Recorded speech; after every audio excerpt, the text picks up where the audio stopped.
Well, it works for me because I gotta work early in the morning too. So hopefully I won't be here longer than 1:15. Uh, You got both albums, right? no, I had the first.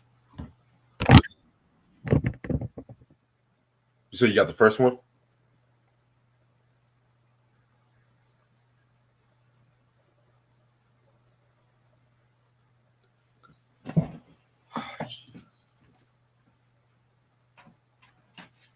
Yo, can you hear me?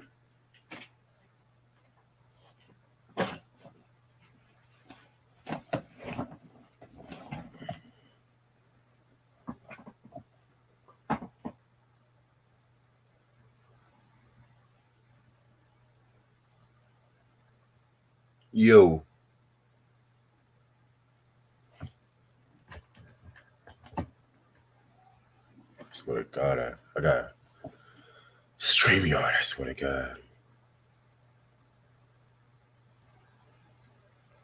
How's everyone doing on the chat? What's up, Kaya, Christian, Sam Q?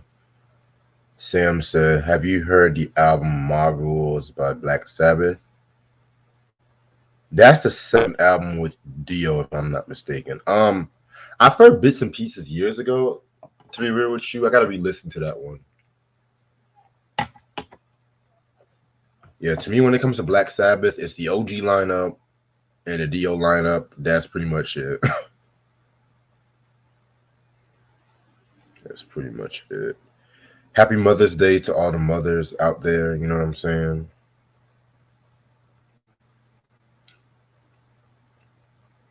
Hope everyone spends some time with your moms. Also, shout out to CD Galore for the request. This is the official end of the Shalimar Artist Sunday. So, yeah.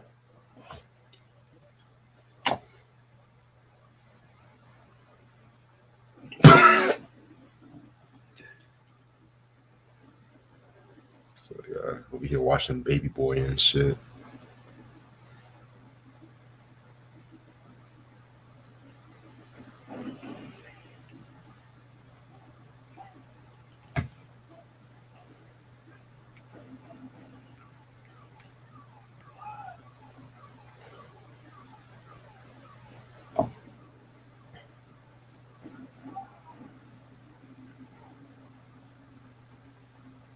How's everyone's weekend?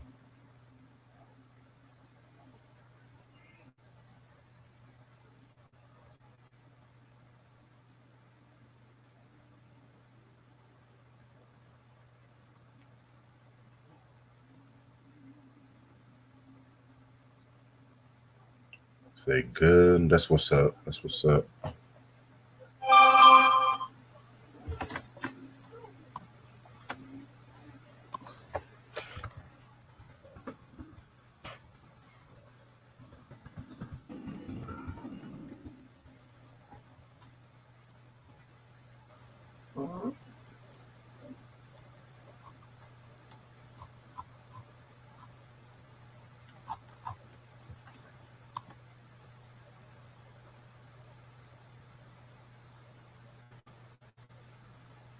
All right, you say your weekend was good too. My weekend was actually pretty good. I mean, I had to work all weekend. Well, I didn't work today. I had to work Friday and Saturday and shit. I got off work about 7 in the morning. I got to go back 7 in the morning tomorrow. So this might not be a long review.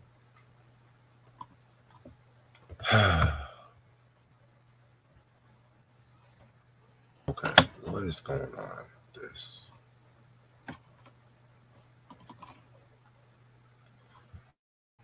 God, I hate this laptop.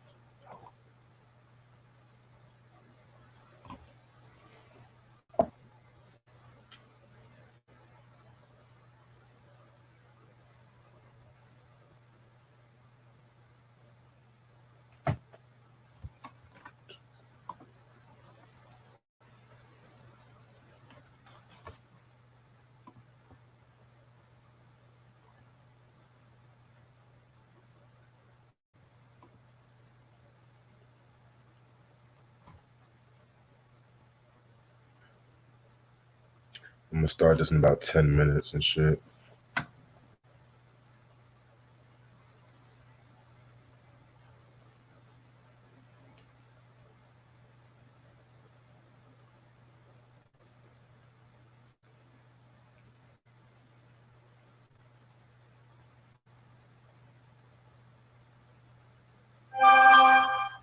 Yeah, tries fixing his Wi-Fi at the moment.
What language do you want to learn?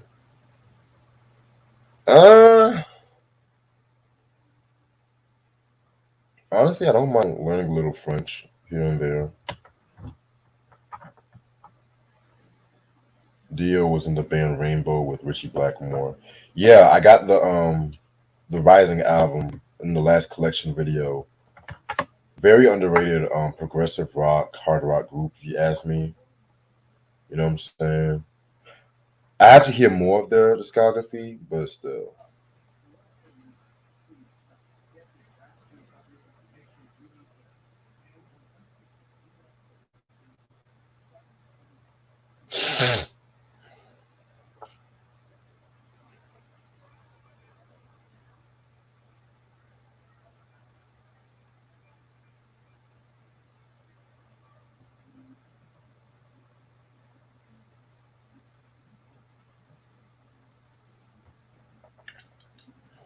Same, so I want to learn Italian and Arabic and Japanese and French and Spanish. Well, that's good. I have a few friends that speak a little Japanese.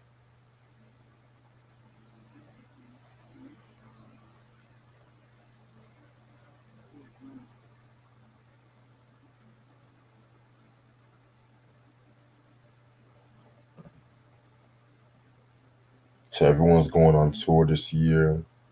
You know, 50 Cent. What's going on? Speaking of 50 Cent,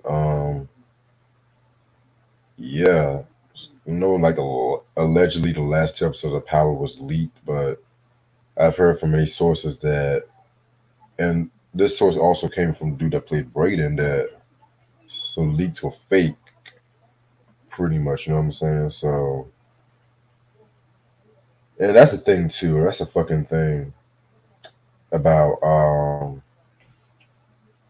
the fan base and shit too. Because I was on the Power Facebook page and they kept spoiling shit for other people. I'm just like, yo, not everyone wants to see the fucking leak and shit. You know what I'm saying? And besides, I was watching the leak on the fucking YouTube and they had to fucking copyright that bullshit by either they zoomed in to the picture or some shit. I'm just like,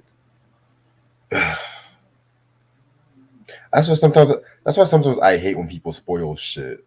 Like I hate when sometimes people spoil shit and spoilers and stuff like that because that shit gets mad annoying. Especially like when we're living in the age of streaming and let's just say some shit just gets released like at midnight. Within 10 minutes, oh, they'll spoil the whole fucking episode. I'm just like, yo, can y'all shut the fuck up?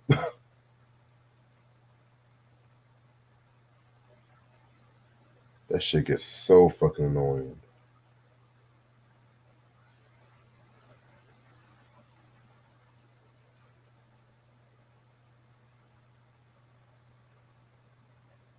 There he is. Yo, Yo, what's good? what's good? Nothing else. I was just talking about the whole power leaks. I didn't watch it yet. Is it real? Is it official? They said the dude who played Braden, he made a story that said the leaks was fake. I posted it on the group me and shit too. So then why did 50 post what he did on Instagram about it? About how He said it's real. So I don't understand. I don't know, honestly. And even though with those last two Yes. episodes, they were good, but it was like something was off, if that makes sense. If they leaked it, then 50 can't do business with them because that's just bad business for his own brand. Exactly. It kind of reminds me It's like when and stars is stupid. They're losing for that. right. So you want YouTube to instead when they could be watching it on their own network? That makes no sense. Yeah, it kind of reminds me when Keenan Ivory Wayans had his issues with Fox It's when crazy. In Living Color was in its fourth season and they wanted to syndicate the show pretty Right. early by fucking doing like those they repackaged the Right. show and they wanted to like take out certain jokes out. You know what I'm saying? So it kind of reminds me of that. That's why he actually left In Living Color and stuff like that too. It's like they don't care about our Mm, art sometimes. crazy.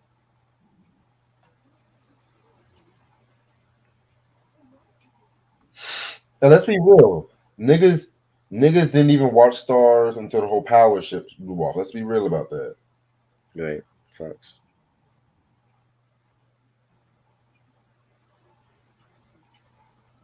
Yeah. Like what is Well, there to he left got to a watch deal Stars? with some network though. He You got a said deal with what? somebody. I forgot who. He got a new deal with a network. Is it BT? I think he's buying BT or some shit. Allegedly. Yeah. Well, if he buying BT, you might as well put the whole Power Universe on there because they ain't got crap on the network I watch. Put the whole Honestly, Power Universe on there. I don't know. Because BET sometimes has its issues too. Like look what happened when the game came to BET. Yeah, but see, if 50 buy, you can't. I know, but if there was that was under different ownership. If 50 buy it, nobody's gonna tell him what to put on there. Hmm. You know what I'm saying? Yeah. This is a network that has the BT Awards, and they don't show no videos, just like MTV. Why do you show video? You Because you know, know they have BET Jams, MTV Jams, MTV2. They be showing the videos and stuff. So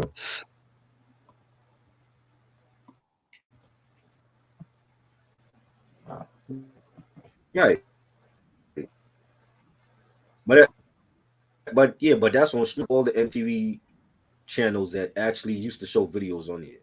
Like it's like 10 different ones, and then you got like the right. the the foreign the foreign MTV Europe and MTV Australia.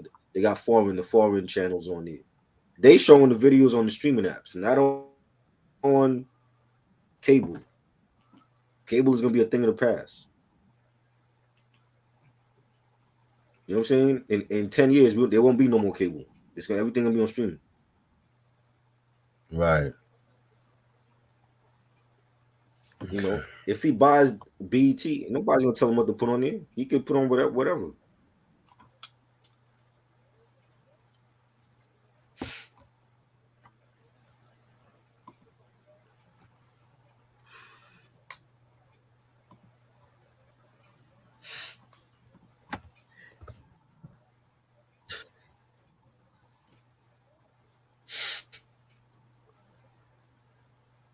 Sam said Clockers or Crooklyn.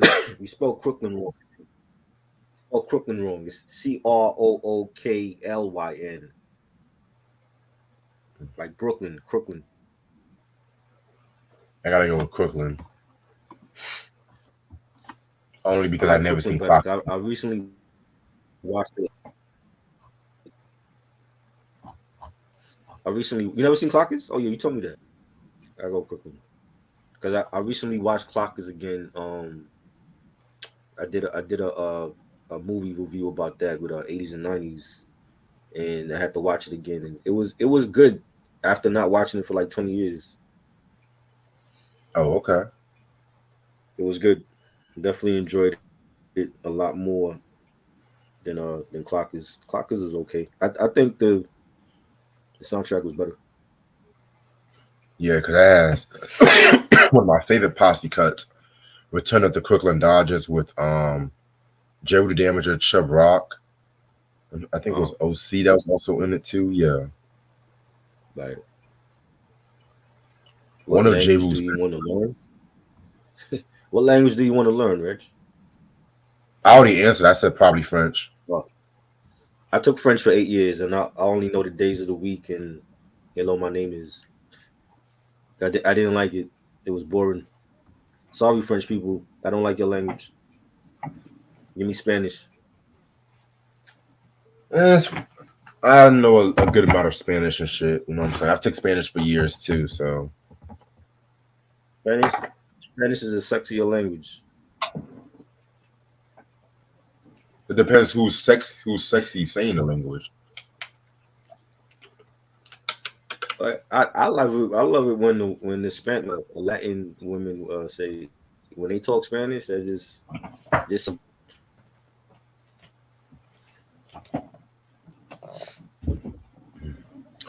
All right, let's get my shit together. I'm ready whenever you are. Let's go. All right, what's up, you two? How's everyone doing? It's your Reg in the building. I got my homeboy Try with me. That's good. First and foremost, happy Mother's Day to all the mothers. I'm gonna say that one more time. You know what I'm saying? Cherish your mothers. You know what I'm saying? Hope everyone had a safe weekend. Also, originally this was supposed to be the beginning of Mariah Carey Artist Sundays, like I mentioned, but shout out to my homeboy CD Galore. Excuse me.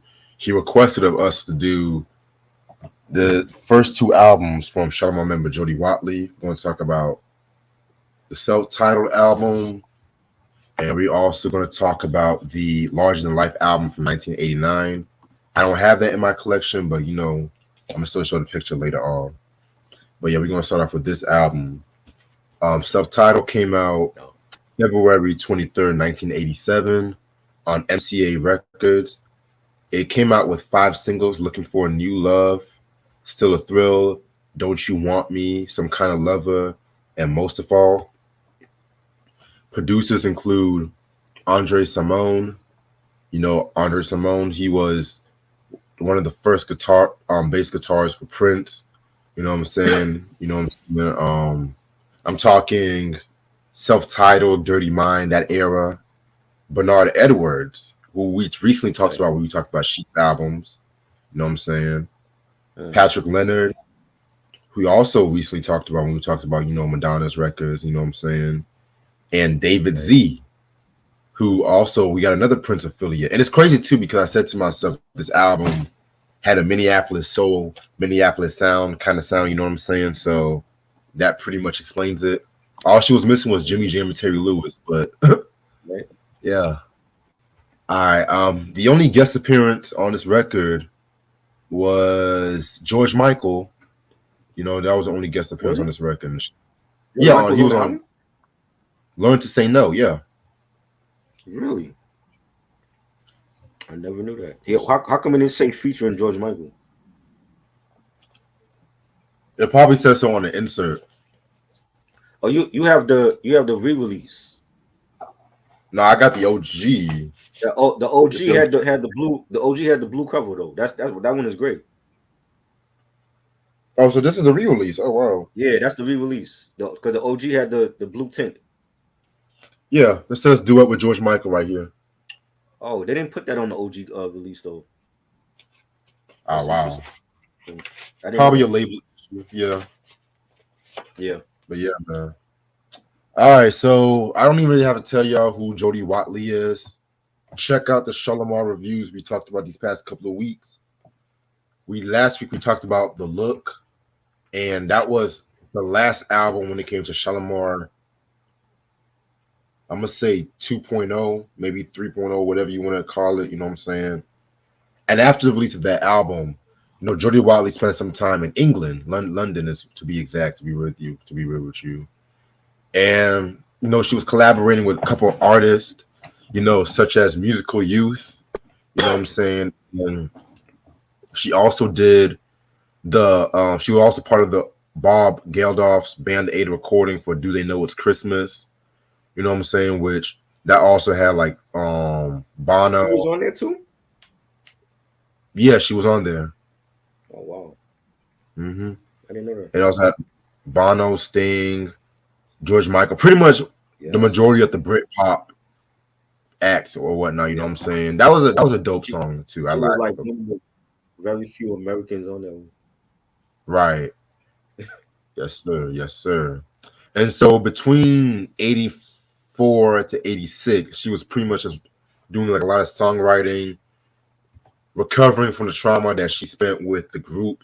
You know what I'm saying? Because also around this time too, how he had dropped his first solo album. I want to say that was 1985. Let me double check. 1986, excuse me. He dropped his first solo album, I Commit to Love, which that was a pretty dope record. I might talk about that album eventually, but I'm a bit Shalimar out at the moment, so it's going to be probably down the line. I talk about that. I'm all But Shalimar out. God damn it, you say you're all Shalimar out? I'm all Shalimar out. I don't even want to talk about Shalimar after this. Yeah, yes. And I forgot to mention too, 84, Howard Hughes was still part of Shalimar. I call this Shalimar 4.0, to be real with you, because this was the Mickey Free era, and he did that whole Dancing in the Streets album.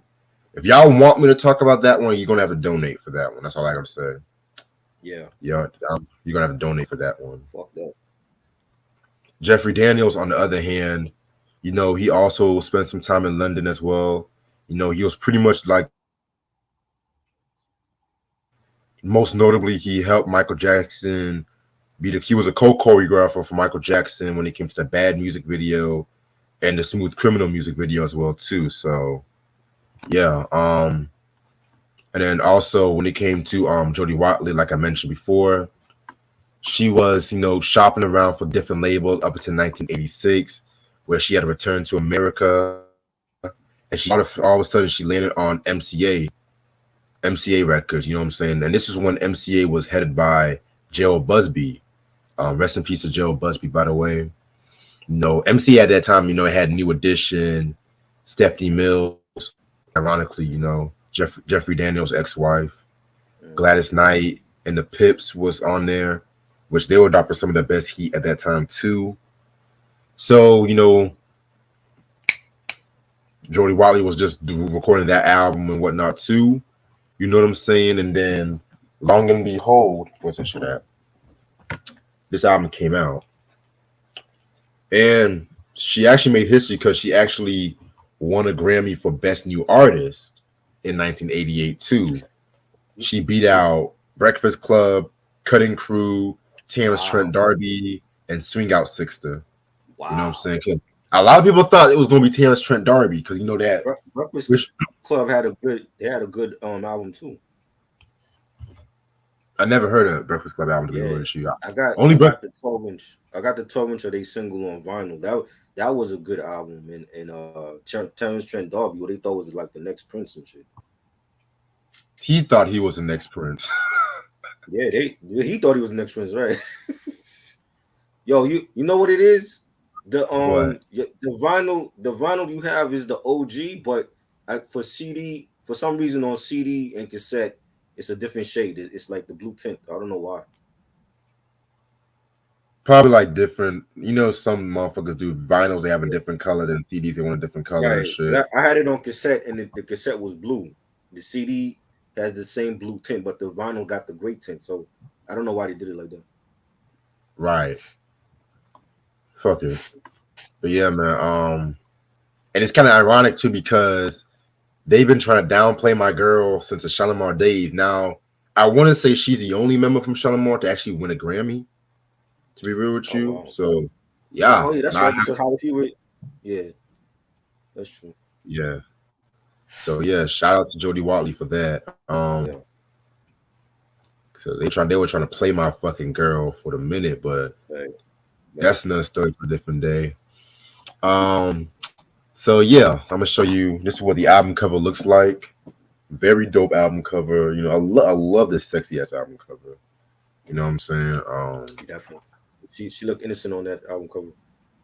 Right. This is what the vinyl looks like. Yes. Keep vinyl alive, people. Yes, definitely. Yes. We got the credits and pictures here and shit too. So Mhm. yeah. Alrighty. So this album has technically 9 songs because the last song is like the "Looking for New Love" extended remix. Right. And speaking of "Looking for New Love," that's the first track off this album. You know what I'm saying? If I had to pick one song from Jody Watley that will be his signature song, it's gonna be this one in my opinion. Everyone knows this record. It's like, I'm looking for a new love. Everyone knows that fucking record. Love that beat to it. Love the video. That video is pretty dope too. Mhm. It definitely gives me the song itself definitely gives me like you can tell they were influenced by Control, Mhm. Janet Jackson Control and whatnot too. Oh yeah. So I'm not trying to say it's a direct bite. I'm Nah. God no, I'm not trying to say that, but it's influential and shit too. So very, very, very great song. Bless you. It's a Thank fucking classic, in my personal opinion.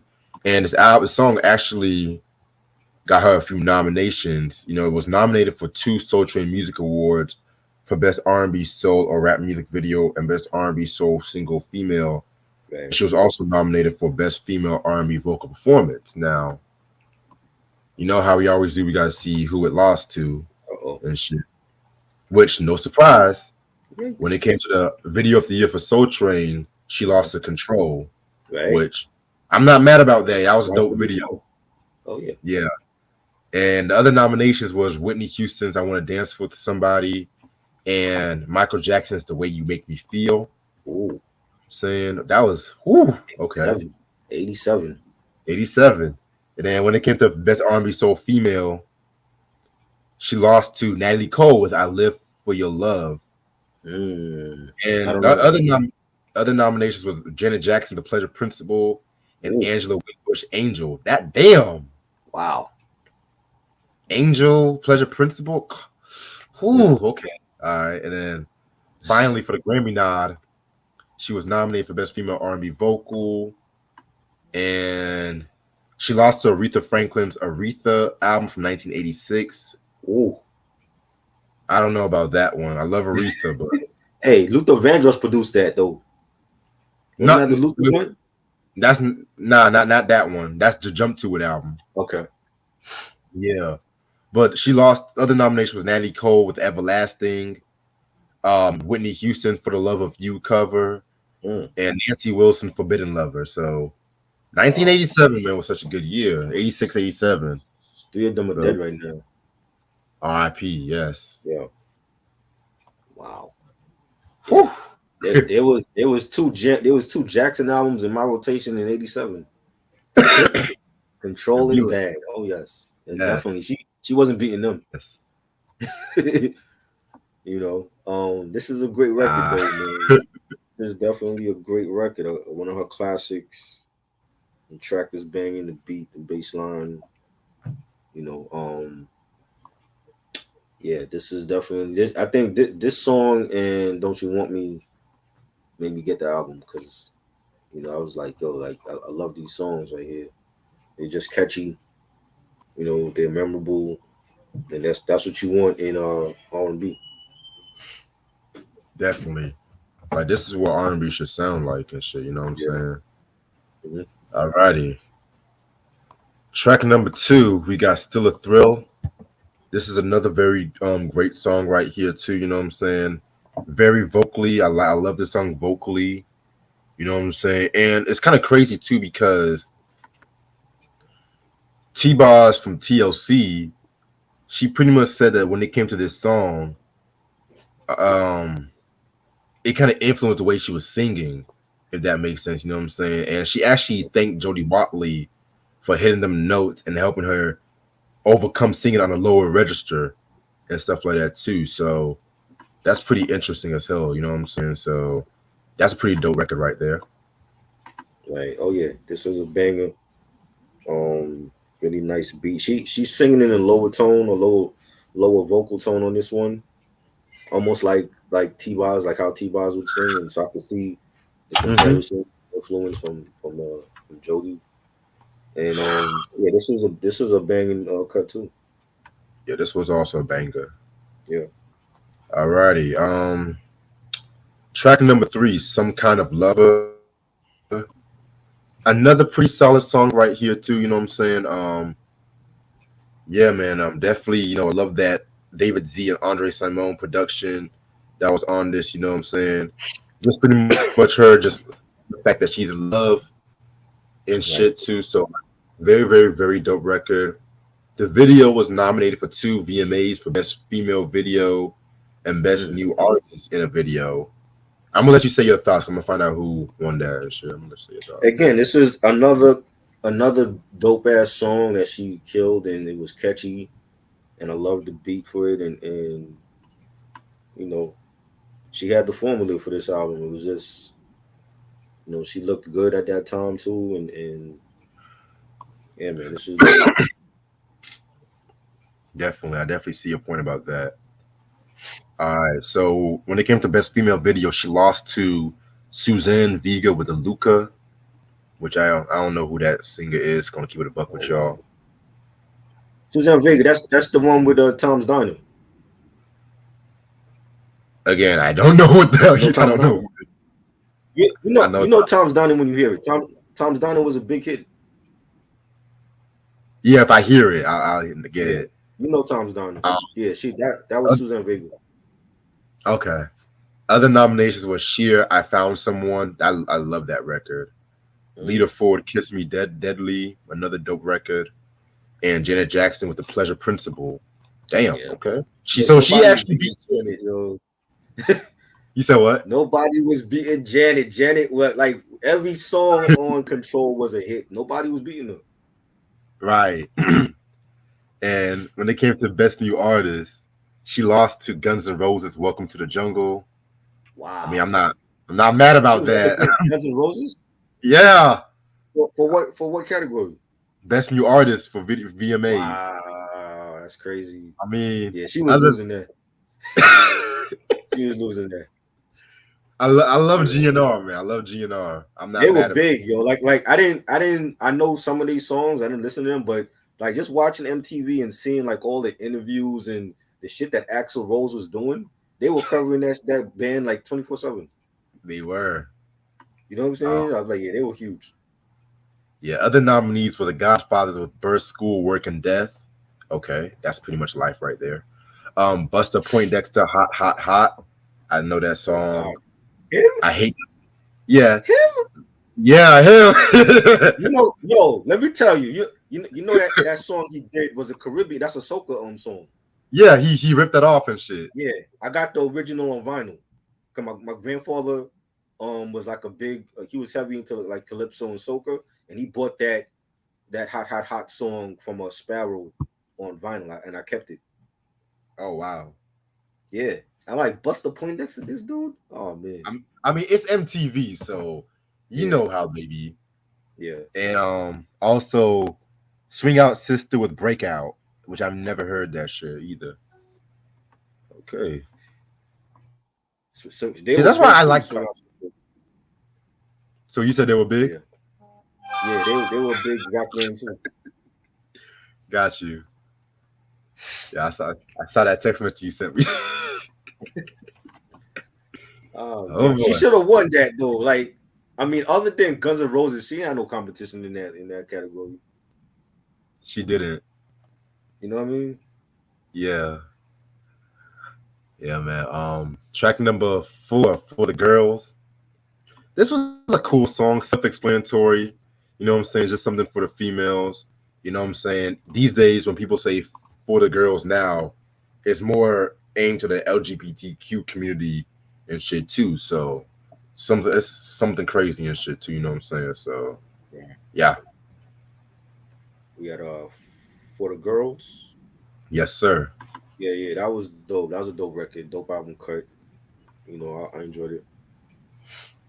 Yeah, I love the beat too. The beat was pretty dope. Yeah, yeah. All right. Now my second favorite song off this album, next to Looking for New Love, is Love Injection. Mm, Excuse me. Very, very great song right here too. You know what I'm saying? right. Pretty much what I got from the song right here was just like she sees a sexy ass nigga, in her words, excuse me. She sees a guy, and she pretty much just wants him to like make love to her pretty much, you know what I'm saying? She wanted dick. That's what she wanted. Yeah, yeah, let's just say Yeah. that. um yeah, pretty dope song. Vocally, I definitely love the song vocally and shit like that too. This is not Shalimar Jody no more. This is not Shalimar Jody. So yeah. Right. Not Shalimar Joy. Nope. And you know, like back in the 80s, like when you had like certain artists that would do like a so-called like raunchy track like this, and Yeah. to make it like real edgy, they'll throw in like some rock guitars on the song, Yep. and you know, so this is like a R&B rock type of track because of the content that she was, you know, singing about. You know what I'm saying? Hmm. Love injection, and yeah. So we had like the rock guitars in it, and the beat was dope, and I enjoyed it. Yeah, I definitely see your point about that shit. You know what I'm saying? Because again, the Jacksons, Michael and Janet, they were the ones that was doing that shit. You know what I'm saying? Right. Especially when Mhm. Michael Right. came out with fucking. I'm not even gonna count Beat It, Beat it. but I feel like I Oh, felt with Dirty Diana. right. Dirty Diana was more of a fucking rock edge than Beat It and shit. But Beat see, It, you had Eddie Van Halen on Beat It though. yeah, yeah, you had Eddie Van Halen and shit too. You know what I'm saying? But you can still see like the R&B and the funk elements with that song Yeah. compared to Dirty Diana, which that was a full out rock song. Right. And then of course, 2 years later, Janet did Black Cat, Mm-hmm. which she Black was Cat. Yeah. the first black woman to Mm-hmm. do a heavy metal song too. I don't give a fuck. That song Right. is a heavy metal song. I don't give a fuck Right. what y'all say. Mike, my It soap is. opera brother, what's up? Like, it was good. It was good. Yeah. So But yeah, it's like, yeah, like when you listen to a song like Sweet Cherry Pie, that's a rock song. You know what I'm saying? you mean like That's a rock. she's my cherry pie? That song? Yeah. That cherry Yeah. pie, yeah. That's a rock joint right there. You know, and she's got legs. Oh, that's a rock joint. You know, and they were raunchy songs for rock. You know what I'm saying? I feel like that. I feel Jody was trying to do like one of those raunchy, rock, edgy type of songs with this one. Definitely. Definitely. Yeah. And I miss when I'm R&B. They still do that because SZA's new album has some rock elements Right, too. So, right. And the weekend was doing that way back yes, with Weekend. his mixtapes and shit. Yeah, We might have you to know, do a Weekend discography artist Sundays maybe. yes, 'Cause I have definitely got to do I that. have a lot of shit to say about Weekend, but Him and Bruno Mars is my two favorite like R&B artists of this era.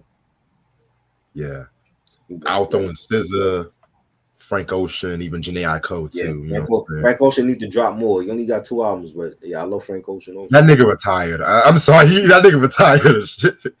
It's Especially due to like do the, he's still grieving. I get it. Yeah, You know what I mean? but after the whole Coachella performance, I don't think he's gonna Yeah. drop anything anytime soon. That's my opinion. He could still drop music and not perform ever again. Like if he want to do it that way. Yeah, and some So artists do that shit, I'd but rather him do that than to be on stage and people pay good money to go to Coachella and you got your back turned to them. It's like, what is all that? I swear, You know? Frank Ocean had a Frank tsunami, if that makes sense. You know what I'm saying? Well, Alrighty. I love talking about good music, man. That's all I have to yes, say. yes. Yes, y'all won't find any of this shit. Well, maybe R&B representatives. Shout out to them and shit, but Yes, no doubt. we ain't needle dropping for this bitch shit. Okay. All right. Next song is "Don't You Want Me." Again, another one of my favorites off this album, produced by the great Bernard Edwards. You know what I'm saying? He's just as important as Nile Rodgers when they came to this shit. Because niggas be trying to act like, oh, they be trying to treat him like they be treating Big Boy from Outkast and shit. You know what I'm saying? So hold on, wait a minute. Mhm. Oh, I didn't know Andre Simone and her were married. Oh wow, I never knew that. Okay, Are they still married? interesting. Nah, they divorced. Okay. Yeah, that's interesting as hell. Okay, all right, but yeah, don't you want me? Again, this frustration with the nigga playing hard to get and stuff like that too. You know what I'm saying? And she's not like begging like a Keith Sweat kind of song. You know what I'm saying? But she's definitely just letting know like, come over here and get this pussy, if that makes sense. So Right. yeah. Right. Because God forbid she said that in the song, she would be sound like a thought. Fucking Yeah, I reminded me like of fucking remind me of fucking Pandora for Baby Boy. right. Wow. Jody, how could you not want her? Jody was hot back then, man. Like she's still hot, you know. And she should have had like a question mark in the title, like "Don't you want me?" Question mark. That would be dope. Right. Yes. But this like she's like asking the guy, like, "Don't you want me?" Like, what's wrong with you? But this was a banger, like the beat, the song for it. He just killed it. Definitely. Track number 7, Do It to the Beat. Um, this was okay. This is like a pretty danceable kind of track and shit like that. I don't dislike it. I didn't really write a lot of notes for it, but still. This was dope. I liked it. The beat was nice. It's a nice, solid album cut. Right. Alrighty. Next song, track number 8, Most of All. Again, another pretty solid song right here. You know what I'm saying? This might be like the sleeper single off this record and shit. It was produced by Patrick Leonard, Madonna's producer and shit too, you know what I'm saying? So yeah, this was pretty good. I don't know if I would see Madonna on this beat though, but yeah. Right. Yeah, this was dope. It's another strong cut, a nice beat, nice bass line. Definitely. Track number 9, Learn to Say No. This is the last track off this album featuring the one, the only George Michael. You know what I'm saying? Pretty dope ballad. I mean, not ballad, pretty dope song right here too. You know what I'm saying? George, at this time, George was doing songs with everybody. Yeah. Aretha, Yep. Elton John, shit like that too. So I'm like, okay, yeah. And the thing I like about George Michael compared to other particular artists, you know what I'm saying? He does a lot of songs with black people, but he doesn't try to take their sound. He adds his own flavor to it. Right. Unlike fucking Justin Timberlake, who want to do every song with everything on the hook and shit. This was good. This was like you said, like George could work with anybody, and he did. And Yeah, it just showed like his range as an artist that he can go from doing something in R&B or pop or rock, whatever genre it was, he could adapt to it. And he's another legend that I grew up on, and he's still missed. He'll be missed forever. And This was a good song to close out the album.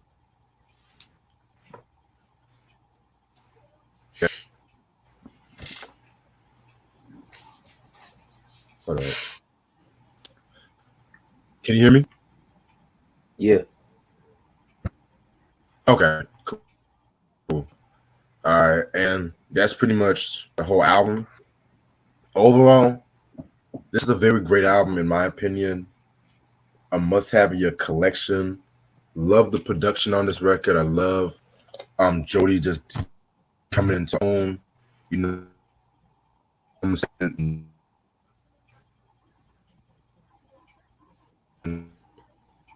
new touches. I'm gonna give this album a 4.5 out of 5. I love the album because I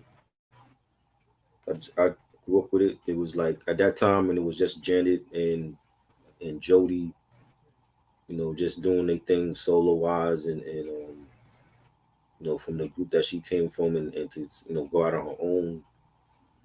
And I really enjoyed the production, for that era, and the songs, and it was just straightforward. It wasn't no interludes, no skits or nothing, just nine bangers. And to me, it's Five Mics. I think that's her best album still today. You know, looking for a new love. Don't you want me? Some kind of love. Lover, love injection. I think those are like the best tracks on the album, and that's always gonna be my favorite Jody Watley album. So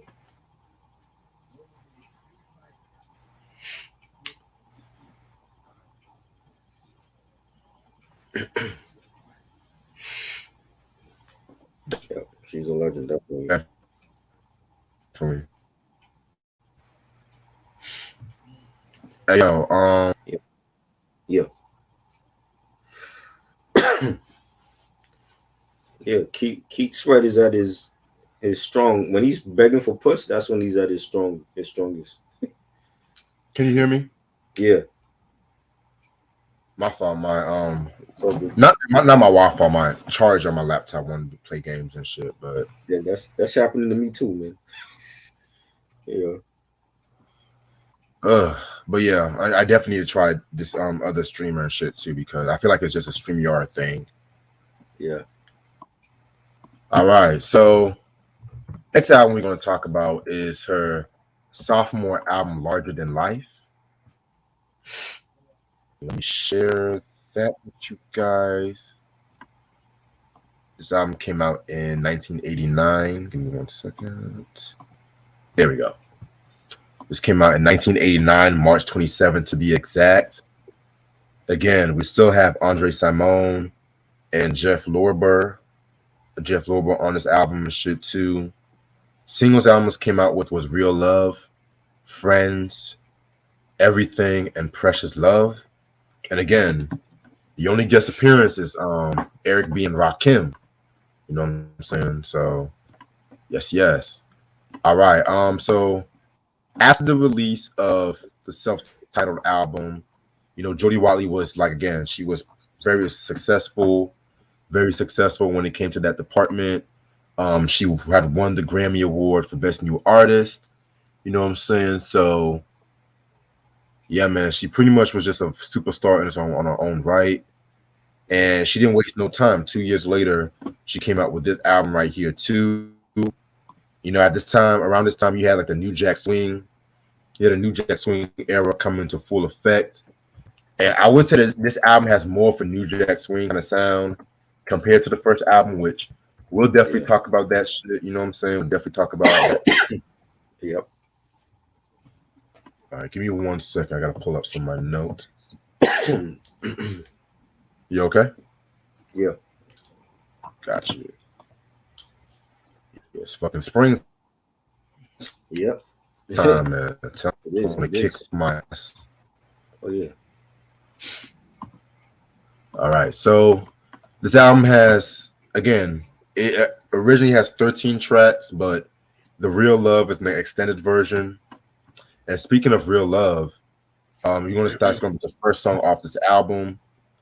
Another one of her signature songs right here too. You know, very, very, very, very, very dope song. I love the vocaling on this song. You know what I'm saying? She actually got a few nominations for this one too.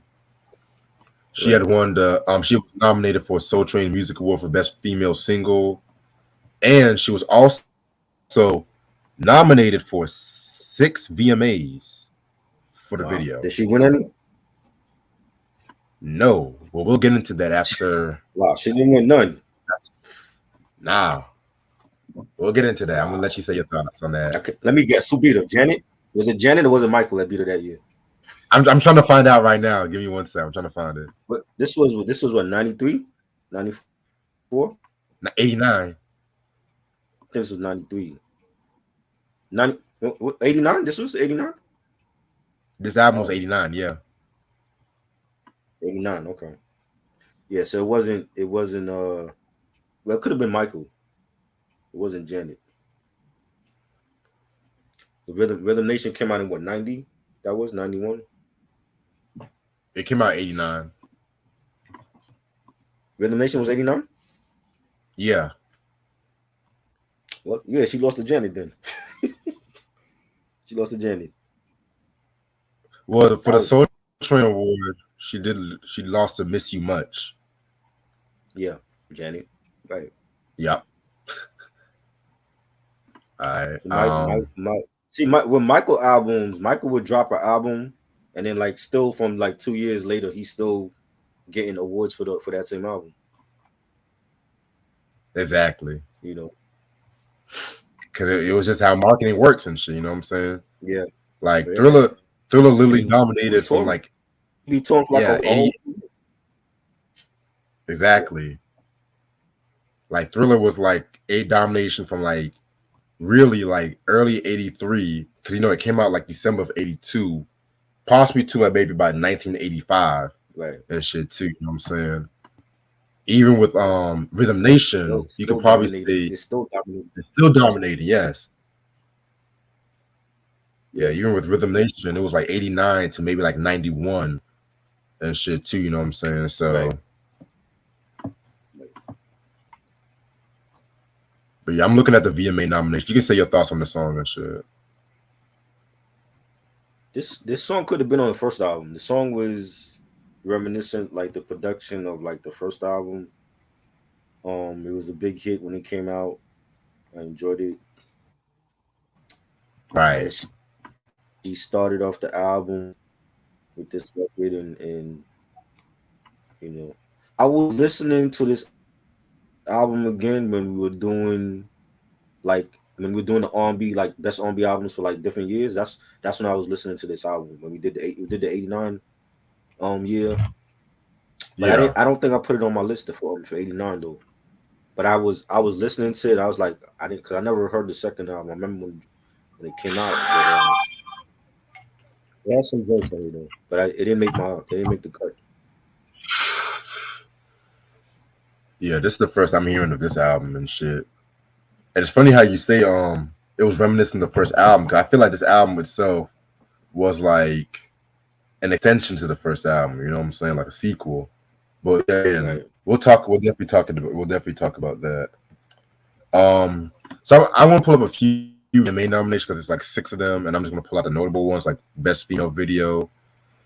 You'll never know who she lost Mhm. to for best female video. Was it rock Paula or R&B? Paula Abdul, straight Oh, up. Paula Abdul.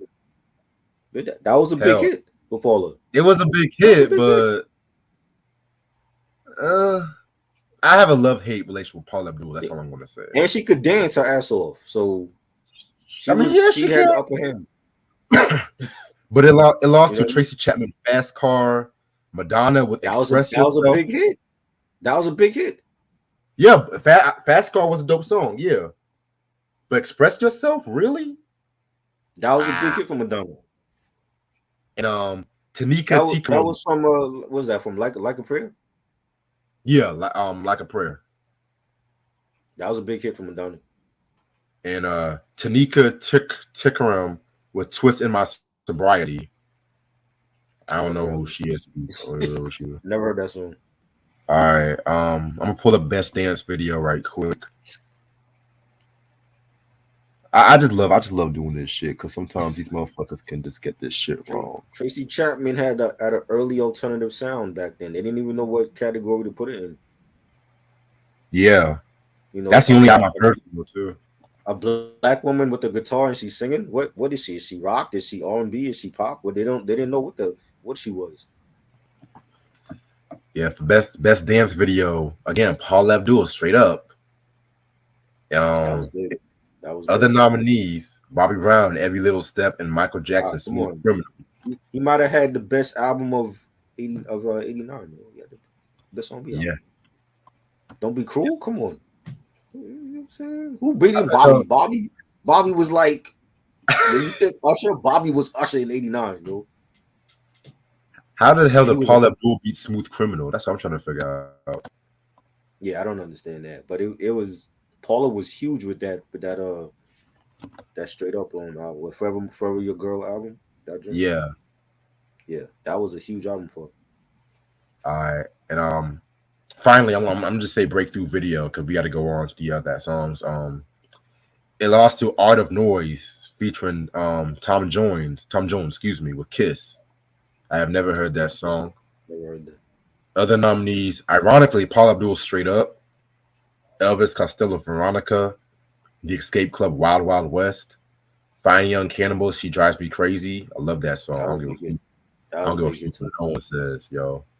And Michael Jackson, Leave Me Alone. I love that song. That might be my top 3 favorite song on Bad. Same. The video, I love the video. He was going at the media, and I was like, and this is before the child molestation charges. So he was like, fuck the media. Right. This was the Wacko Jacko era. Yes. You know, when it came to the media. Yep. All right. Track number 2, Friends, featuring Eric B. and Rakim. So this is like one of the most important songs when it came to the R&B and hip hop collaborations because it was really like the first successful rap R&B collaboration. I don't give a fuck what no one says. Yep. You know what I'm saying? Like, yeah, you had songs like when Curtis Blow did that song with Renee and Angela. I think it's called Save the Dance. That wasn't good. No, that wasn't good. I remember that album review we did. I'm like, nah, that wasn't good. Shit. I knew you was gonna say that shit too. You had Big Daddy Kane and Patti LaBelle. Remember that song? Jesus Christ. That was dope, but I didn't like that beat. That beat was just so corny. Come on, man. That beat was so corny, man. Come on. I heard Patti on better shit than that, man. Come on, man. No. Come on. That's one of the few King R&B collaborations I like and shit. You actually like, so you would actually bump that now today? I'll bump that over the one he did with Barry White. Oh God, I don't like that one. I don't like that one either. Jesus Christ, King. Oh shit. So and it's crazy too because this was Jody Watley. She originally wanted to do this shit. It wasn't the label. But right. The label, they didn't want her doing a song with Eric B. and Rakim. You know what I'm saying? They didn't want that shit. And Jody was like, fuck that shit. I want to do this motherfucker. You know what I'm saying? Right. And you know what's crazy? I just now knew this. She wrote this song as like a quote unquote antithesis of the Shalimar song Friends.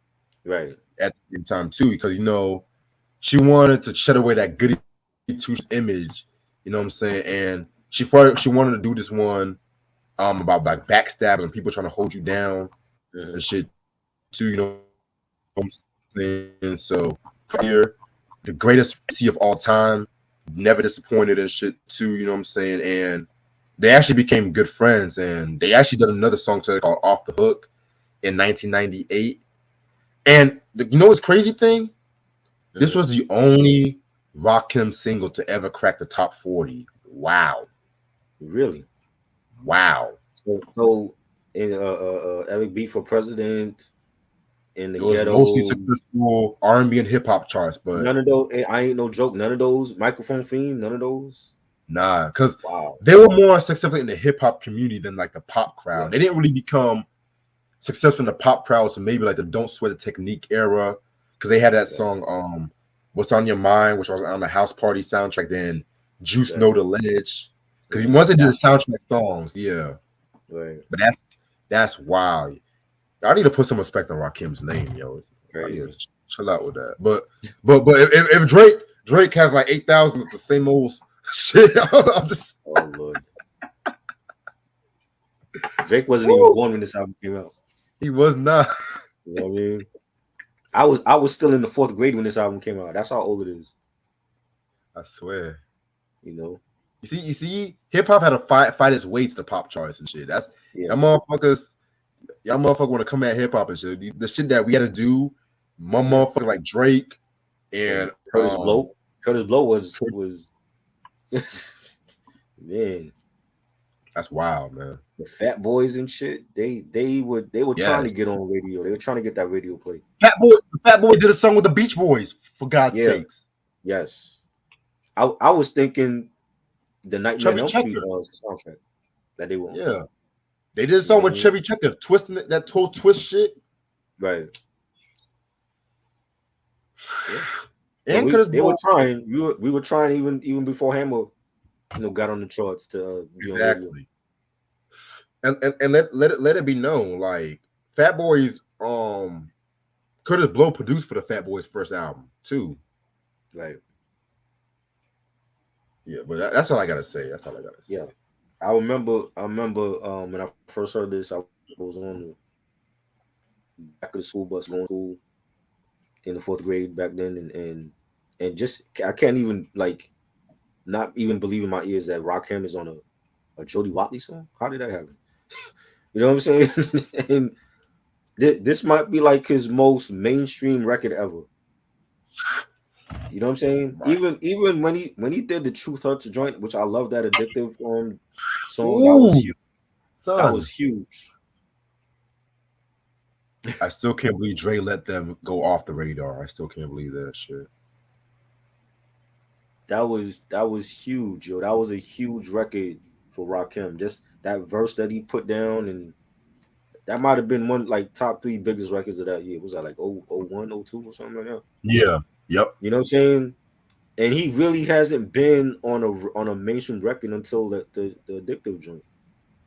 He pretty much stayed away from records like that, and you know what I'm saying? It was so mainstream. You know what I'm saying? The horn arrangements and the beat was just like radio. That was like a radio joint. And it was dope that Jody Watley wanted him on there, like the god of rap or not. You know what I'm saying? So I love the what they're talking about like real friends, and Rakim's verse he's saying life's like a seesaw, ups and downs, and I bet there'll be more potholes and obstacles in a past that's righteous. At times we need a hand to fight this. Come on. He had 2 verses, not 1, 2. 2 verses. You know 2 verses, and they were fire on the Jody Watley record. That's something that he'll always have in his catalog. I did a joint feature that was a big hit with Jody Watley. A lot of people can't say that. You know what I'm saying? And this was like a very early R&B collaboration with a huge rap star like Rakim. I thought it's a classic record. I agree. Before Method Man and Mary J. Blige, before motherfucking Guy and Heavy D and shit like that too. You know what I'm saying? It was Jody and Rakim. All right. Next song is Everything.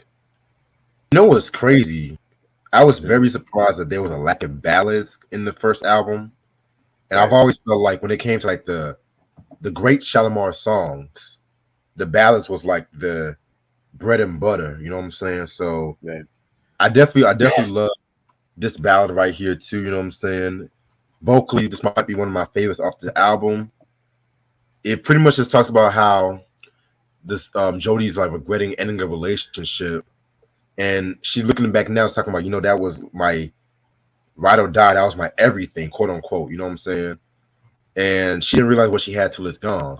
So Very, very, very great song. I love it. You know what I'm saying? I think for Shalimar, the ballads they were classic because of Howard though. Like Howard's voice just took it to another level. Mm, You know what I'm saying? yes and no. Jody was a great Yes and Jody to me was like a great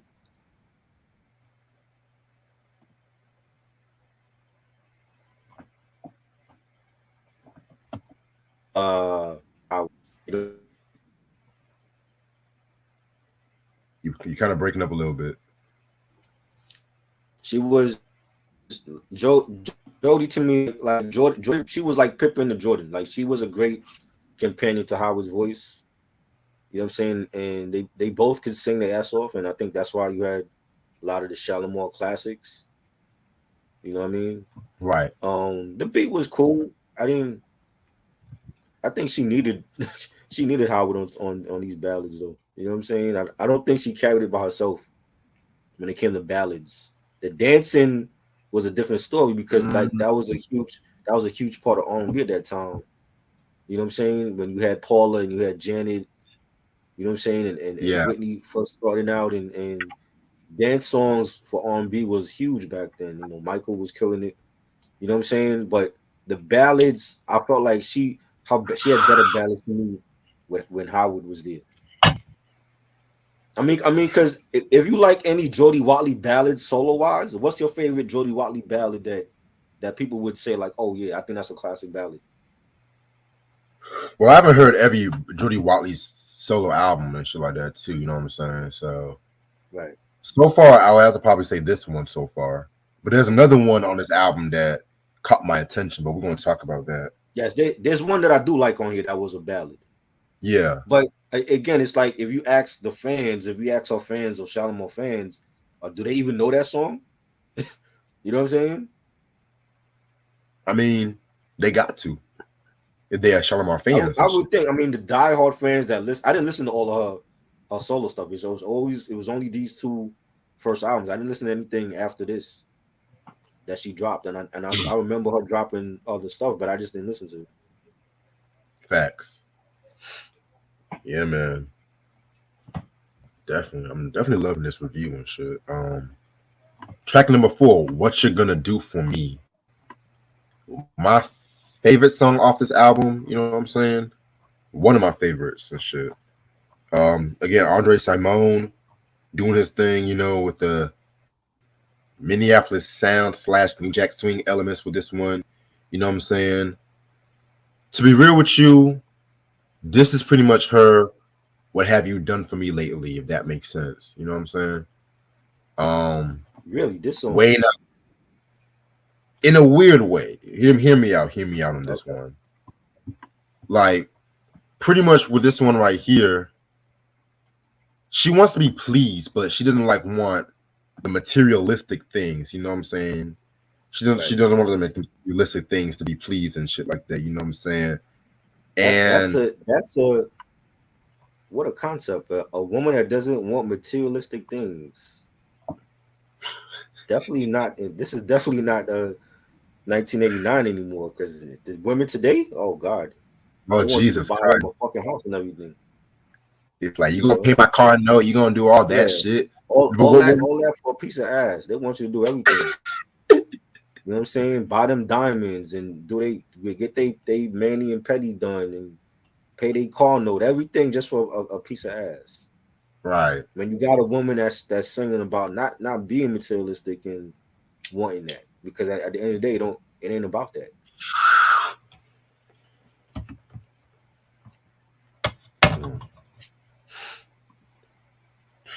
But yeah. Any more thoughts on this song? It was good. I just like that message, just the message that she wasn't materialistic, like she got her own money. Right. She wasn't out to you ain't gotta I'm pay her car note and her rent just to get with her. she's like, I'm the first lady of Shalimar. I was on Soul Right, Train. exactly. That should be enough. I don't know. I don't know if she was getting paid like that on Soul Train because you know Don Cornelius was cheap as a motherfucker. That's all I got.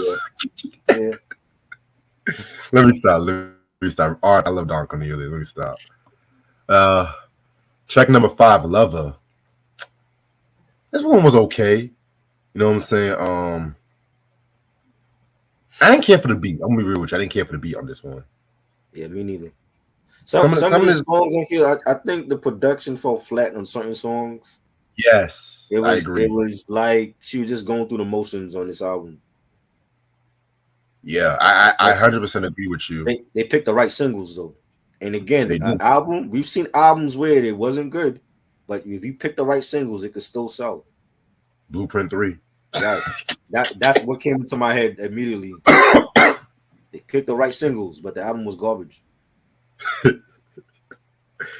Oh shit. What else? Your personal favorite? There's a dark side. Oh God. I like some songs, but I don't think it's a classic. If he had left it at 10 songs, would have been a 5 mic classic to me. Mm. Because to me, after Can't Wait, I think that's when the crap started. You started hearing shit like Basically and Whoa. Basically, well, you didn't like basically, nigga? nah, I don't like that beat. Never like that beat. Fuck, get the fuck out. I don't even like the way he's rhyming on that joint, and it's short. It's a short track. Oh. Wait a minute. I don't know.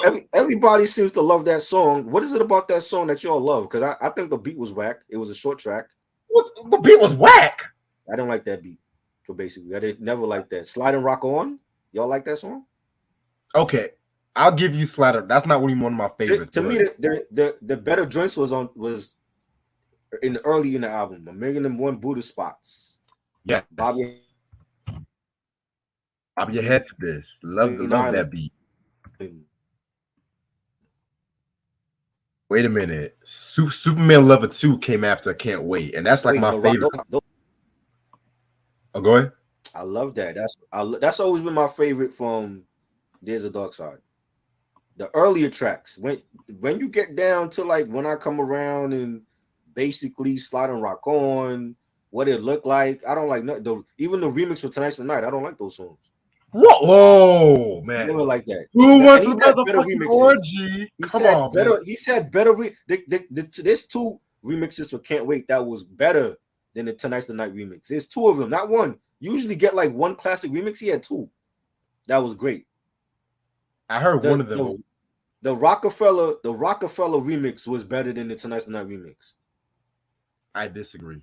And he had the beat on the Dr. Travis skit. He should have had that as a bonus track. I love that, but the Tonight's the Night remix, people love.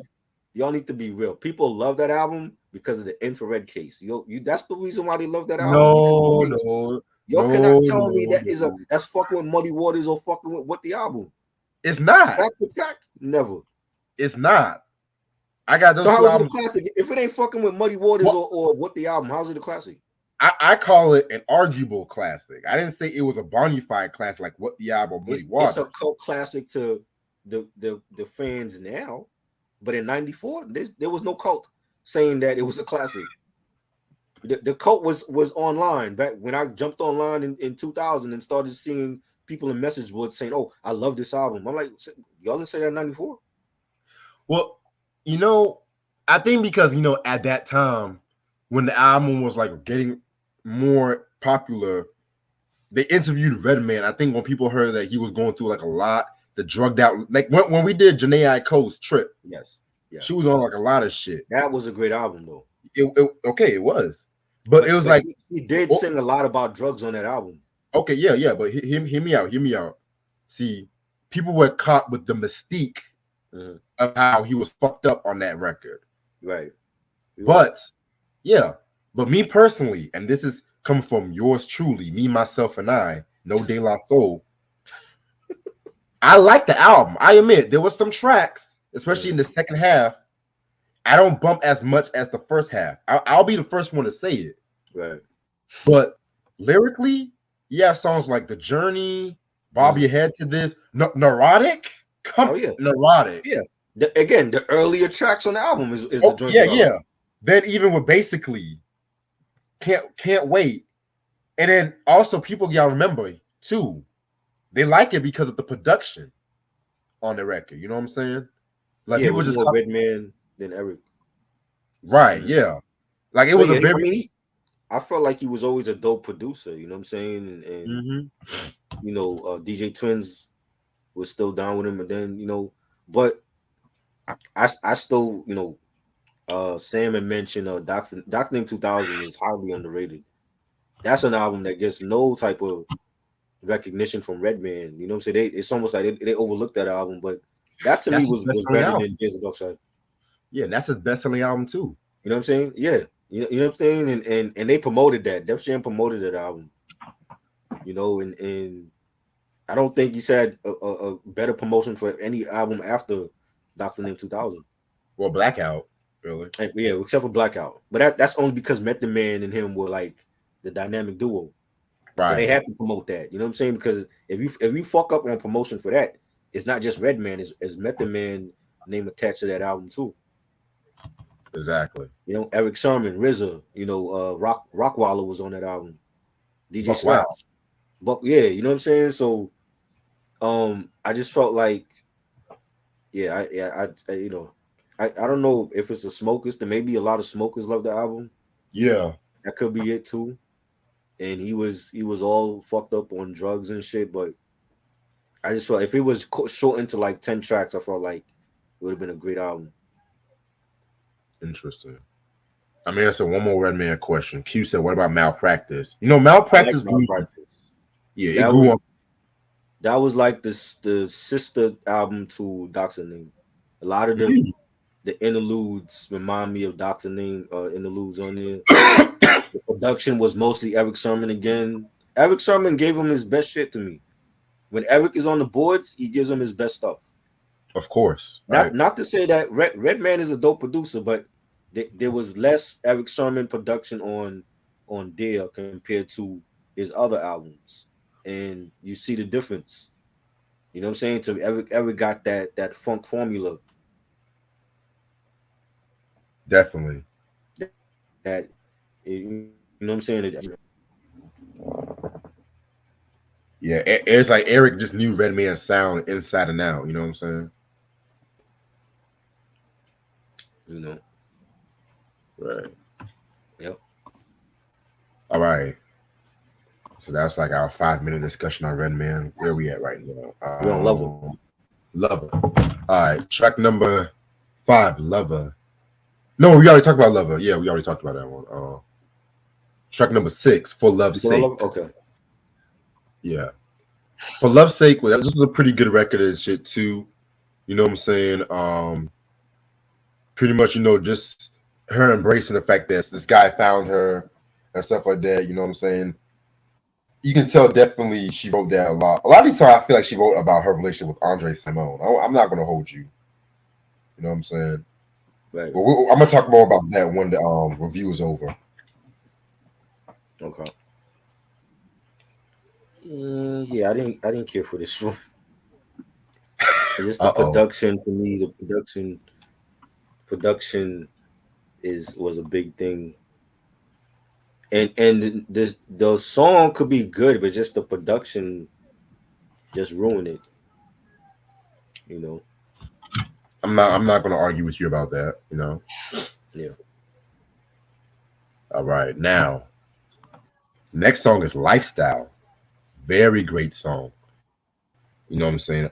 Now might be my favorite beat off this whole album, or one of my favorite beats and shit too. You know what I'm saying?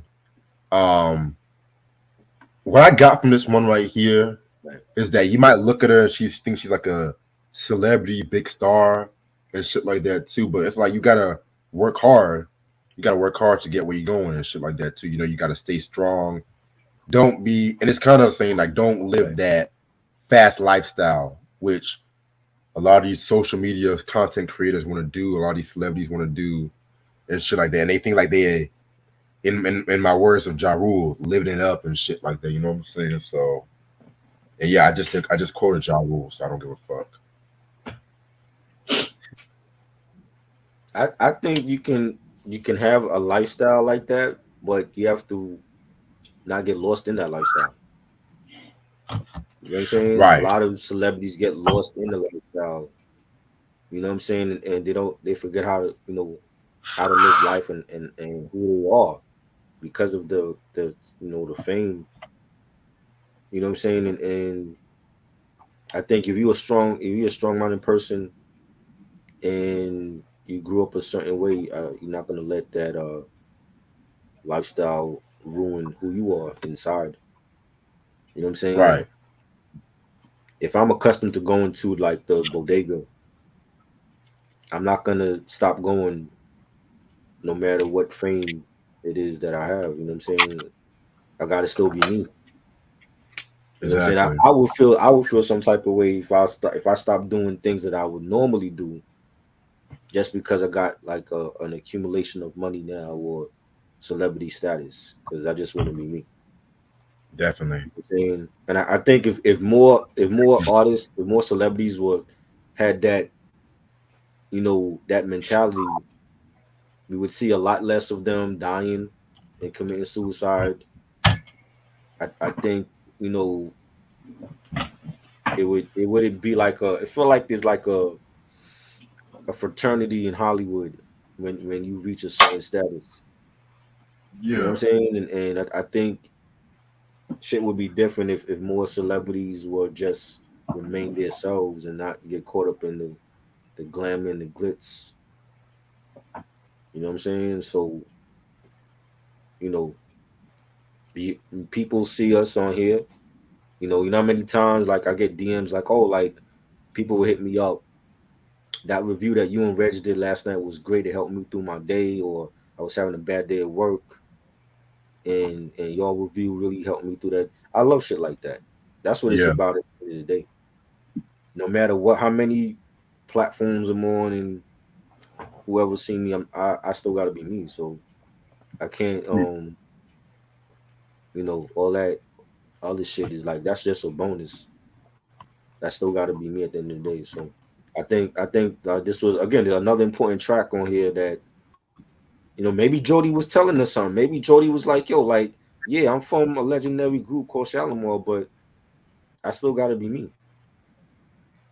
You know what I'm saying? And maybe they had issues within the group when it came to fame and who was the star of the group between her and Howard, and maybe she was trying to tell people something with this song, and I think it was a great song. Pretty interesting. Okay. Yeah, All right. Next track is Precious. Now this is another one of my favorite tracks off this album. You know what I'm saying? I love the acoustic kind of beat on this record too. You know what I'm saying? Oh, excuse me, Precious Love. Excuse me. You know what I'm saying? Pretty good song. It definitely had like a lot of those acoustics in the beat that I fucking love. You know what I'm saying? Pretty solid. it was alright. It was alright. And, there's some of these songs they were just okay. They wasn't like standout songs to me. Definitely. Okay. Again, that's ain't nothing wrong with that. Nothing wrong with that. Next song we got is Something New. Pretty another good song, which a very, very, very dope saxophone from Larry Williams. You know what I'm saying? Yeah. Very, very dope instrumentalist, if I was saying it right. I don't know fuck. But Instrumentation. yeah, instrumentation, yeah, thank you. But yeah, I like this one. It was alright. I feel like Getting back to yeah, I don't know, man. Like for like she needed some more standout tracks on here. It was just like a lot of album filler to me, you know. definitely. Hey, yo, Q, if you pay rent in your fucking place, man, you want to play some music, I don't give a fuck. You better let your neighbors hear that shit. Exactly.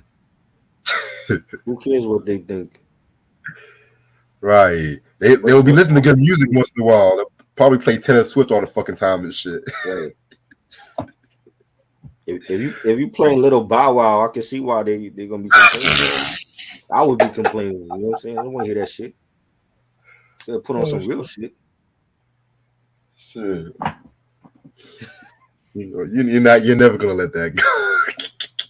Not when you say you're a hip hop head and you listen to Bow Wow. No, At least he's trying. At least he's trying. He's trying, not with Bow Wow and Puffy. You got to try harder than that. Oh shit. Okay. Okay. Oh damn, it's 1:30 already. Shit. Okay. Shit. All right. Track number 10. Once you leave. Oh my god. Pretty great song. Again, this one tells a story about how she met like this Casanova and shit like that. You know what I'm saying? And she just learned her lesson the hard way. To God to take a stand on her happiness and shit too. So this one was pretty straight. You know what I'm saying? I like this one. I think the way that you're describing these songs is better than probably how she would describe it. You know what I'm saying? Hey, I Uh, mean,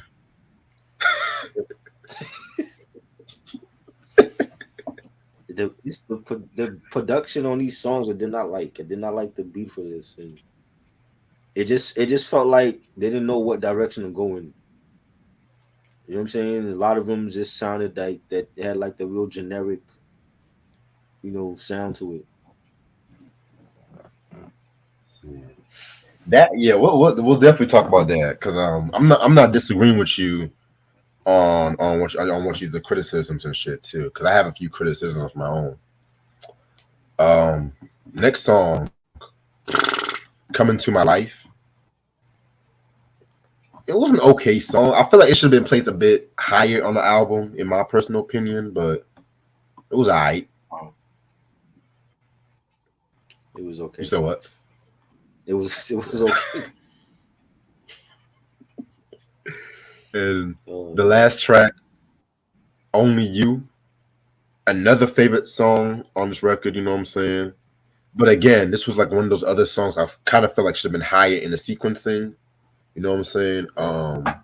I don't know if I would have ended it off. I'll probably end off this album with "Lifestyle," which would have bumped y'all and shit too. Right. You know what I'm saying? So, yeah, Now this was good. This one I like. It was a nice mid tempo ballad and very nice slow beat, and then she got like some Spanish guitars, some piano to it. I'm like that. It should have been higher up on in the track listing. Maybe it's the track listing I don't care for.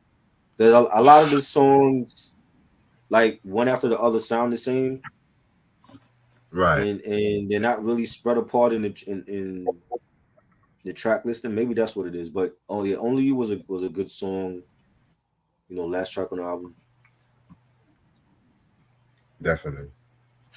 All right, now my favorite part is when we all give our thoughts on the album and shit. Overall, it's not as good as the first album, but it does not mean I will call this album a failure. I want to say the biggest weakness for me is the production. Yep. I definitely feel like when it came to this record, a lot of the beats kind of sounded the same, in my personal opinion. Yep. You can tell Andre Simone was like trying to experiment more with like the New Jack Swing sound and shit too, which again, I love me some New Jack Swing and shit too, but it's more to New Jack Swing than like just hard drums and proto hip hop kind of beats and shit like that too, you know what I'm saying? So, but I do feel like the sequencing also played a part. I feel like certain songs should have been a bit higher on the album.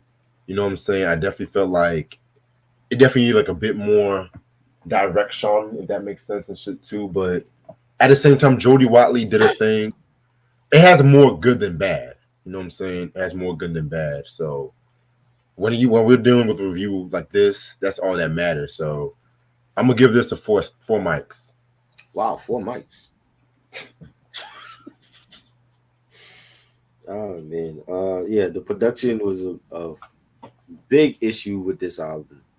This is like the sophomore jinx, sophomore slump for her. But Hmm. she had the right singles. Like she started off well with Real Love and Friends. You had Lifestyle was a dope record, and but a lot of the songs, like you said, the production sounded the same. And she might have, Andre Simone was he wasn't her man back then, right? Yeah, that was they were still together at that time.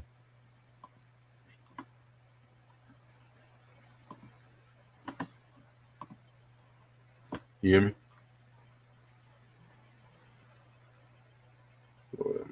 I think she needed like Teddy Riley and Babyface, and I would throw in DJ Eddie F.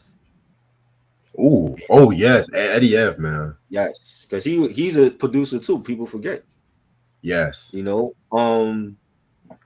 A lot of the songs sounded the same on it. Yo. It was like skippable for me. You know what I'm saying? And the last song was good. I liked Only You. That should have been higher up though. But I don't know, man. Like this I'm not feeling this album, man. This is like a 2.5 mics for me. Sophomore slump. This sophomore jinx got her. damn, man. Okay, And she shit. never Well, recovered after that. It was like well, sophomore jinx, and she never recovered after that. well. I haven't heard everything else, so I can't really speak for myself. Well, speak on that note. You know what I'm saying? Um, yo, I'm telling you, like Teddy Riley would have done good on this album for her. Yeah, Teddy. You know what I'm saying? Hell, what was old boy's name? I'll be sure. Like even I'll be I'll sure be and shit. sure, right, yeah. You know what I'm saying? And it was just too many songs that sounded the same on here, and you can't really, they don't stand out. You want to out, especially your sophomore album. You want to stand out. If you have an album called Larger Than Life, it should really be that. It should be bigger than the first one. I don't think this was bigger than the first one. It wasn't. You know It what I'm was. saying? Like, It went gold though. it went gold. Okay, but that's Yeah. based off the singles probably. You know what I'm saying? But it should really like stand out. And for 12 songs, it was like half of the songs sounded similar to me. I couldn't tell them apart. I'm like, oh god, another generics track on here. And Andre Simone, he did a lot of dope shit, but I mean, especially on the self-titled album, you know what I'm saying? Right, But right. yes. Other than that, I'm gonna end off this video right here because I gotta be up at least by 6 in the morning. I know I'm playing, but so we got another interesting week. A couple albums I've not heard before. A couple albums I've heard in the past, and I kind of buried it in my memory. So tomorrow at 9 o'clock, y'all gonna be surprised.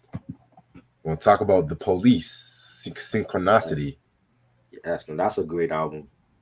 I don't know about all that That though, is but that is a great album for me. I don't know about That all is a that great. though. Now you starting off the week on the right note right here, yo. I was like, I told y'all I was gonna do like a lot more albums I've not heard hip hop wise, First R&B. time, first time month for Reg continues. It's like the Virgin month for you. You have not Yeah, heard some of these albums. So you've never heard no Police album ever. no. I've heard this album a while back, but I Okay. did not like it at first. Oh wow. I've So heard the first two albums. The first album I like, that's my favorite one. uh Second the album was last okay. Police album, where you feel differently about the last Police album. I don't know. You have to wait till 9 o'clock tomorrow because Oh, I'm man. I'm trying to listen to like as much good music as I can before I get to the Police. Well, we here. We at the Police now. So Uh, and Tuesday at 8 p.m. we're gonna do another one of those Who Has the Worst Albums, oh Madonna boy. and Jada Jackson. Oh My boy. nigga K Vase is gonna be up in there shit too. Oh So boy. I could only imagine what the hell he's gonna say. He might say like none of Madonna's albums were good. Who knows? Like with him, I don't know what he's gonna say because he's one. He's one of those. He's one of those like yo, like he say some shit. I'll be like, yo, like I can't believe this nigga said that. So fact, that's gonna be a good one. yes. Thursday we're gonna do Ghostface Fifth Scale, a much better album in my opinion.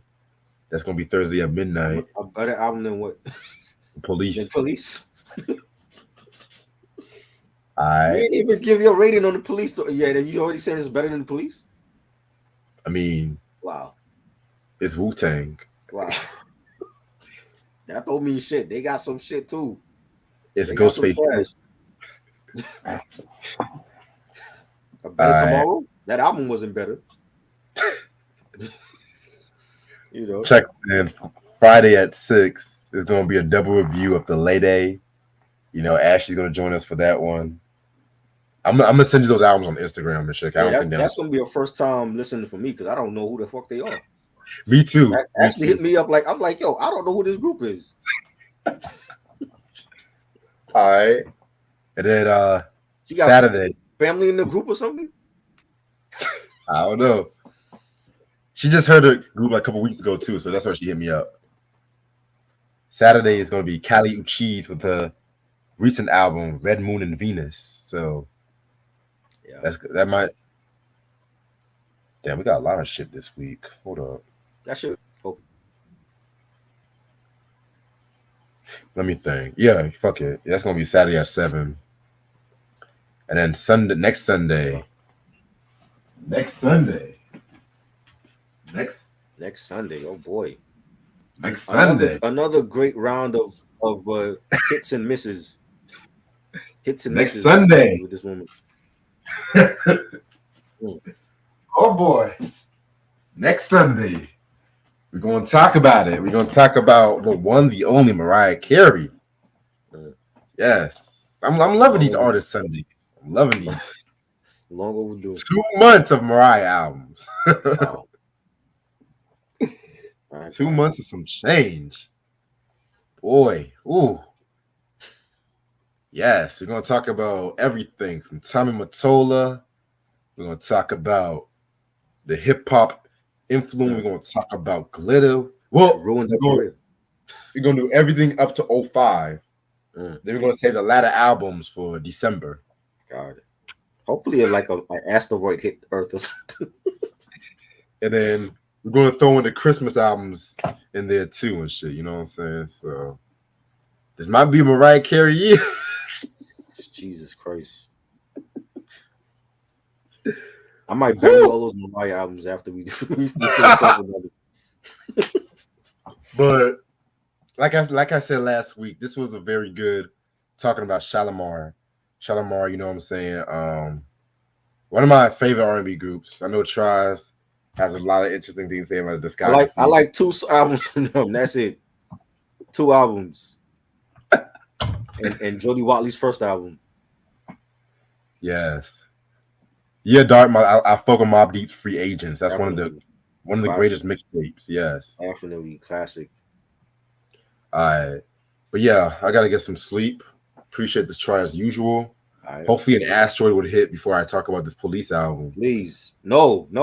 Asteroid hit at the end of the year when we talk about that shitty Mariah albums. Memoirs of a Geisha and all that garbage that she was doing. And you know, there's gonna be a rock group gonna do after Mariah Carey albums and shit. Who's too, that? So. Somebody I like? You like some of the albums? Some of the albums? Oh, God. We're gonna do David Lee Roth Van Halen. Oh my God! I thought we did that already. No, we did the discography breakdown. This is gonna be the album reviews. Oh, so are you starting from the beginning or you just picking and choosing? You know what? I mean, let me think. Because we did reviews on 1984, and I did a review on the self-titled. You know what? I want to see your opinion on the self-titled album. So okay, yeah, that's the one I only heard 84. Because I feel like the self-titled is probably the greatest debut in rock music history. Really? Yes. The greatest rock album ever? No, the greatest rock album debut. Oh, in history. In history. In history. So yeah, like better than Black Sabbath and Kiss and Aerosmith and yes. Oh, definitely better than punk ass Aerosmith and shit. Of course you would say that. Come on. Self-titled Van Halen, Running with the Devil, Jamie's Crying, Eruption. They cover You Really Got Me, Ice Cream Man. They introduced a whole new era when it came to heavy metal and shit like that. You know what I'm saying? Okay. Like, I mean, I'm gonna. It probably won't be my favorite, but we'll see. We'll see. Like, to me, it's the self-titled Van Halen, Led Zeppelin 1, and then Guns N' Roses, Appetite for Destruction. Yeah. Okay. Yeah. I was gonna save that for later, but you know what? I'm just like, fuck it. I see Red Hot Chili Peppers, "Sex, Blood, and Magic" to me is one of their a great debut. But that's just That's me. not their debut album though. What was the debut album? That was Was album it came out in was 1983. that the Mother's Milk or whatever the fuck it's called? Nah, hold on. I think that was like their breakthrough album. Linkin Park Hybrid Theory was a great debut. That's just me. I agree. But I'm going to listen to it because I want to see what if you really believe that it's the best rock debut ever. It is. Red Hot Chili Pepper. It was a self-titled debut. Yes, and that was still a good album. I never heard that album, so. And Green Day. And on that note, I'm just gonna end off this video on that note. Yeah, fuck Green Day. This album, I want to say her albums are out of print, but on vinyl, they're pretty easy to come by on vinyl and shit. So, yeah. Other than that, I thank you guys for watching. I gotta listen to Secretocracy tomorrow and shit like that too. So, peace. I mean, we doing that early. We doing that at 9. Yeah, cause I gotta work early Tuesday morning and shit. Okay. Yeah. So yeah, 9 p.m. Gotta be there. All right. All right. Gotta hear Sting's voice for like a whole hour and shit. Great. Wow. But I hope everyone has a good day, and don't forget, cheers, late June. Oh God. I will not be there. You say you're gonna be drunk and shit. I'm not gonna be drunk. I'm gonna be there, but you're not gonna hear me. I'm gonna just be silent while Mike and Reg, croon over the best Ted Danson episodes and shit. If you think I'm watching that, you're crazy. I'm not watching no episode for that. Oh, come on. I have to watch Thundercats and shit. And I like. You didn't have to watch Thundercats. What's he talking about? How you compare Thundercats to Cheers? That's animated. What are you talking about? Hey, I know, but still, if you watch, you remember how I might have to take a drink just to survive the Cheers breakdown. I might have to. I told you to watch like 5 episodes, like you did on Taxi and shit like that. Some Henny and cranberry juice. I might have to do that because, I don't know what's gonna be more funny, his views on Taxi or his views on Cheers and shit. Oh God, I fell asleep to that Taxi review, so that should let you know. No, you fell asleep on Rocco's Modern Life and shit. Oh, was that one? I was on them. I fell asleep to. It's like, yeah, this is getting me sleepy. It might be one of those nights where I just fall asleep on the live stream because this is not it. Well, that's going to be late June. I may or may not do an animated show depending on my time before then. And I was thinking about I'm gonna text you. See if you like it. Is it something good? I'm gonna text you because I don't know because you be watch. It's an 80s cartoon though. Was it popular? Yes, I just texted it to you. Okay, so it's probably something that I like then. I might. Keyword might. That means you didn't like it. No. I loved it. You loved it? But I'm trying to find a complete. Oh yeah. That was my joint when I was like 4 years old. Yeah. Oh yeah. Okay. Yeah. And the movies too that they had. Oh yeah. Okay. So yeah. So let me see how my schedule is in early June and shit like that. You know what I'm saying? The movies they had were garbage though. The live action movies. I didn't like the live action. Yeah. We ain't gonna talk about the live action movies. Okay. We're gonna talk about the 80s cartoon and shit like that. Right. That way you can be good until we talk about Cheers and shit like that. What you could have said Rick and Morty. I would have been like, I'm there for that. Rick and Morty. I fuck with that. Well, Rick and Morty is still going on. I don't like to do like a lot of show that's still going on unless it's like season breakthroughs. But... Oh, you want to wait till it's over? Yeah, because I haven't seen everything else. I kind of need to go back to rewatch the 3rd, 4th, and the 5th season and shit. I watched the first 2. I watched bits and pieces of the later seasons though. Don't get me wrong. But at that time, I was going through like a lot of bullshit. That's like my bullshit era. But other than that, Catch us tomorrow. I know I said peace for the third This is my third and final time.